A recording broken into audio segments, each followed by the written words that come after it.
Bora então para a terceira parte do livro de Isaías, contextualizando então, vamos começar aqui agora a partir do capítulo 19, e vai dizer aqui agora, né, palavra de advertência contra o Egito.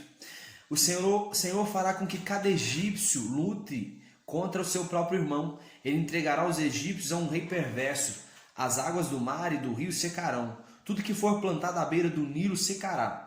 Os trabalhadores não terão serviço, os nobres não terão mais esperança e cairão em depressão.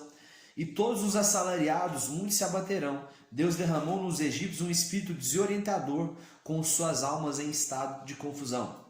Então, né, você vê que tipo assim, tá sobrando para todo mundo, né? Isaías é o profeta maior e ele também fala contra o povo de Judá e contra Jerusalém, mas também até contra o povo inimigo, né? Nós vemos aqui profecias contra a Assíria, né? Contra a Babilônia. Então, assim, tá sobrando para todo mundo. Deus, né, queria corrigir ali todos os povos, seja ali, né, o seu próprio povo e aqueles que estavam assolando o seu povo.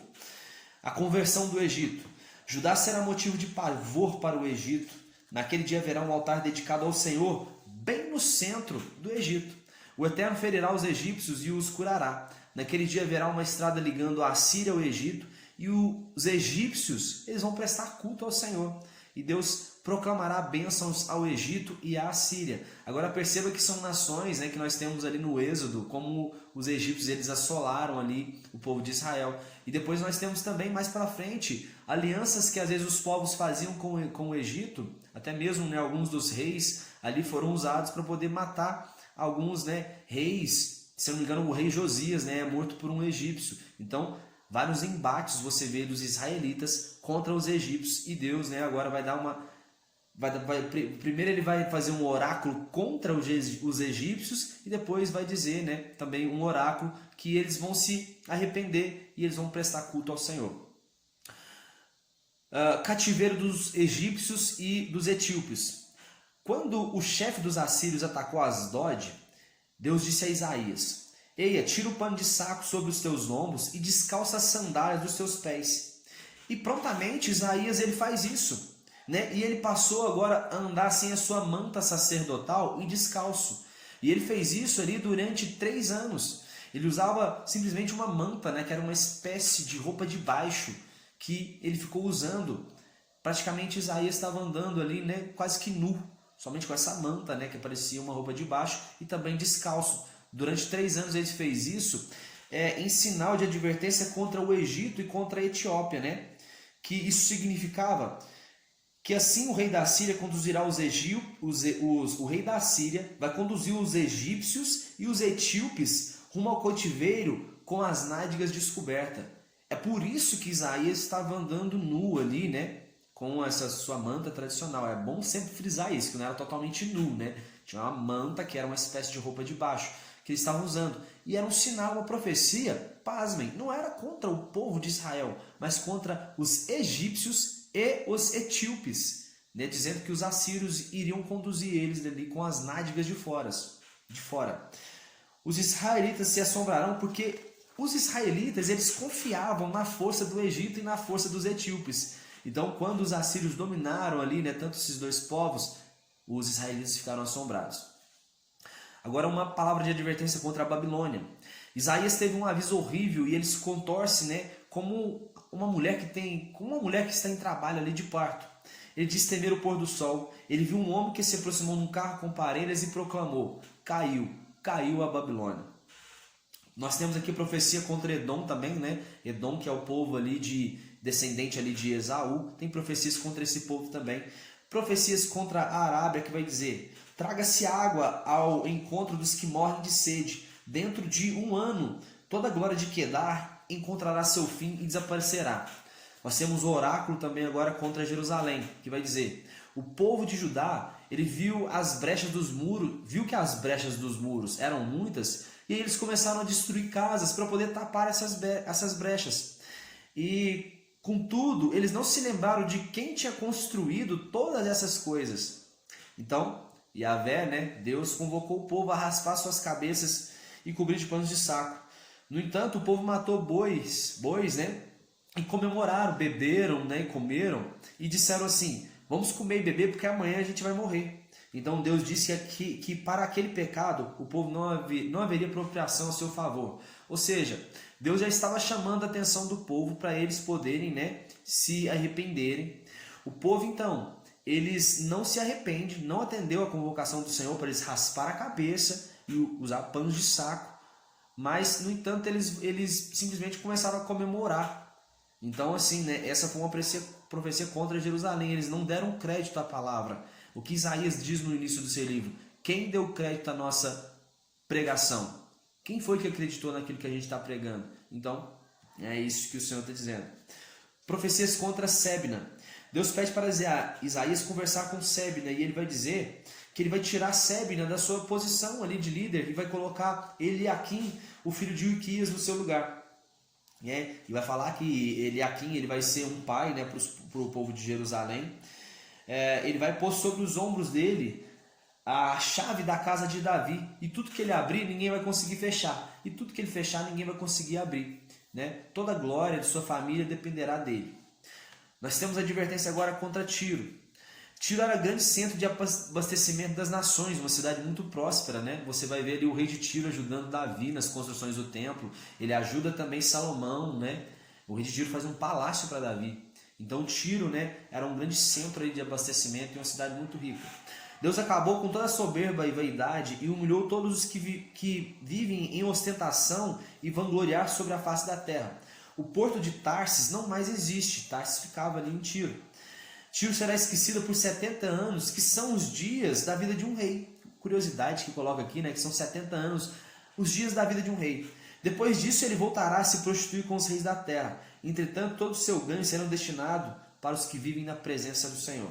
Certamente a terra será totalmente saqueada e destruída, porquanto o Senhor quem proferiu essa sentença. A terra será contaminada porque violou os decretos e quebrou a aliança eterna. Por isso os habitantes da terra serão extinguidos pelo fogo e restarão apenas poucos seres humanos.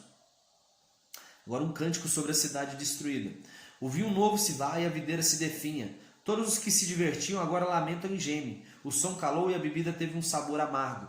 Assim será na terra como se usa a vara na oliveira ou se buscam os restos das uvas após a colheita. Ou seja, quando você vai colher os restos das uvas ou das oliveiras, você precisa usar um pedaço de pau e precisa ficar batendo ali. Então, desse jeito, né, assim vai acontecer com a terra. Pessoas agem traiçoeiramente, há falsidade por toda parte, e acontecerá naquele grande dia que Yahvé castigará os poderes em cima dos céus e os reis governantes embaixo da terra.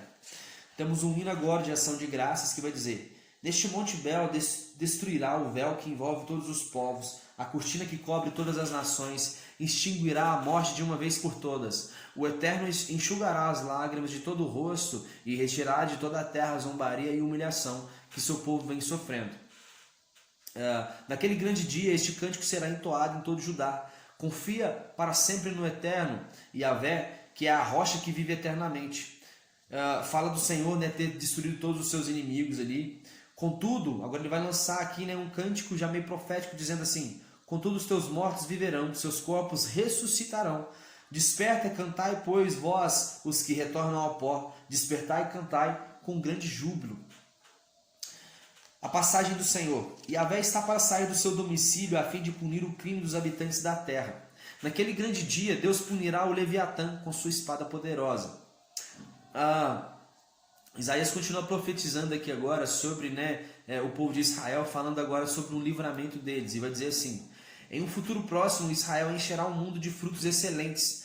Quando seus ramos se secarem e se quebrarem, mulheres virão e os levarão para fazerem fogo com eles, porquanto esse é um povo sem sabedoria e sem compreensão. Depois disso, né, depois desse livramento, os israelitas eles vão retornar ali do exílio, né, e vão ser tocados ali o shofar, né, e aqueles que pereciam ali na Síria eles vão retornar. Isso que essa parte está dizendo. Agora nós temos um oráculo contra Efraim e Judá, que são povos ali do Senhor. Ai daquela coroa orgulhosa dos bêbados de Efraim e da flor murcha do seu enfeite, que está sobre a cabeça do vale fértil dos que se deixam dominar pelo vinho. O Eterno envia alguém que é forte e poderoso contra ele. Sua beleza se torna uma flor murcha e apodrece. Até os sacerdotes, prestem atenção, até os sacerdotes e o profeta caminham cambaleantes por causa da bebida forte, estão tontos de vinho, perdem o equilíbrio e seus caminhos por causa da ingestão de grande quantidade de bebida forte, erram nas visões e tropeçam nos seus julgamentos. Então perceba a dura mensagem que Deus está dando ali para os profetas e também para os sacerdotes, dizendo assim que eles estão errando nas suas visões.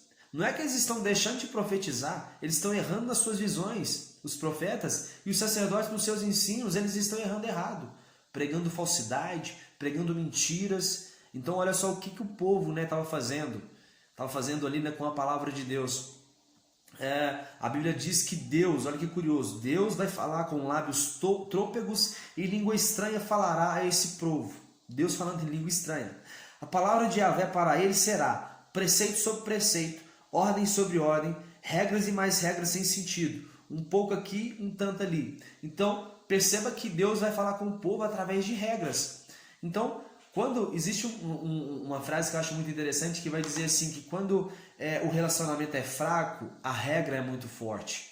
Então, o relacionamento entre o povo aqui com Deus está muito fraco. Então, começa agora um monte de regras. Deus vai dizer que vai se relacionar com o povo, mas através de regras. Mas na verdade ele queria o quê? Ele queria intimidade, que como foi no jardim, dele caminhando, o Senhor caminhando ali, de forma íntima com Adão. Então era assim que era o propósito inicial da criação, e não através de regras. Mas como o povo se corrompeu, agora Deus volta, e ele vai dizer que o seu relacionamento com o povo vai ser ordem sobre ordem, preceito sobre preceito e tudo mais. E agora tem um oráculo contra os maus conselheiros que diz: os líderes e governantes de Jerusalém fizeram da mentira o seu abrigo e da falsidade o seu refúgio. O Senhor colocará em Sião uma pedra angular e nela está escrito: quem crê em mim jamais será abalado.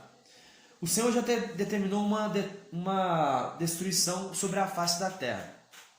Então perceba aqui que essa pedra angular que nós vemos aqui no Novo Testamento é Jesus, que ele vai dizer, que Pedro vai estar dizendo que a pedra angular ela foi rejeitada, e a pedra angular era Jesus, porque quem crê nele jamais será abalado. É isso o que vai estar escrito em João 3,17, quem crê em mim não é condenado, mas quem não crê em mim já está condenado. Então é isso que Pedro, ele acaba ali, um homem que era inculto, não tinha conhecimento, não tinha sabedoria, e falou coisas que estavam escritas ali na palavra do Senhor. Então olha só que tremendo isso. O lavrador que semeia não lavra sem parar, não fica sempre malhando o trigo. Todo o conhecimento vem da parte de Yahvé. Isaías dizendo, exaltando aqui a magnificência do conhecimento, da sabedoria do Senhor. Agora, uma profecia contra a cidade de Davi, que vai dizer: ai de Ariel, a cidade de Davi, o Senhor colocará Ariel sob provações. Deus fechou os olhos dos profetas, diz que para o povo toda visão não passa de palavras seladas num livro. Se deres o livro a alguém que saiba ler, essa pessoa dirá que esse livro está lacrado. Outros dirão que não sabem ler. Então, ninguém estava dando importância ao livro sagrado, a esse livro sagrado. Ninguém estava dando importância ao que estava escrito aqui dentro. Então, se desse para poder ler, muitos iam dizer que o livro está lacrado, eu não consigo ler. E outros diriam simplesmente: eu não sei ler. Sabe, fala de um desinteresse em poder estar ouvindo o que está dentro da palavra do Senhor. Deus disse que o povo chega a ele com palavras sem atitude e o honra somente com os lábios. Ou seja, o Senhor preserva aquilo que a gente está fazendo e não somente aquilo que a gente está falando. Tudo que a gente está falando aqui, comentando sobre o livro de Isaías, se a gente não aplicar na nossa vida, aprender com os erros que os israelitas estão cometendo aqui, a gente vai acabar perecendo assim como eles. O coração deles está longe do Senhor. A adoração que eles prestam é constituída de regras e doutrinas criadas por homens. E quantas pessoas a gente não vê assim? Igrejas que as pessoas só vão por causa da tradição, porque meu pai, ele começou com a gente indo na igreja, eu aprendi isso desde criança, mas eu não me relaciono com Deus. Eu me relaciono muito mais com as regras e doutrinas da minha igreja do que com a própria palavra do Senhor, do que ter momentos de intimidades com Deus. Então, essa é uma advertência que o Senhor está dando aqui. Ele diz que ai daqueles que mergulham nas profundezas seus planos pensando que ninguém vai ficar sabendo. Então muitas pessoas pensam que, olha, eu estou dentro da igreja, eu estou aqui, né, com o ministério e eu estou cometendo um pecado, contando mentira, fornicando, prostituindo, usando drogas. Você acha que isso Deus não está vendo? Você às vezes se corrompendo com pessoas ímpias, sabe, fazendo coisas à oculta. Deus está vendo tudo isso. E os israelitas achavam que Deus não estava vendo isso. Com palavras inocentam um réu e com falso testemunho e mentiras evitam que se faça justiça ao homem íntegro. Ai daqueles que executam planos, já vamos finalizar. Ai daqueles que executam planos que não são meus, celebram pactos e alianças sem minha aprovação e buscam apoio do Egito. Né? O Egito aqui também simboliza, né, o mundo, né? Ai daqueles que buscam acordo ali com o mundo, ou seja, fazem coisas para poder trapacear. Não que a gente não tem que viver no mundo, é claro que a gente vive aqui, né? E agora do Senhor se manifesta nesse local, mas é quem confia nesse povo, percebe? O auxílio do Egito é absolutamente inútil. Então, aqui a gente finaliza nessa terceira parte. O livro de Isaías continua, né? Daqui a pouco a gente traz a quarta parte. Eu aguardo vocês. Tamo junto, fiquem com Deus e até mais.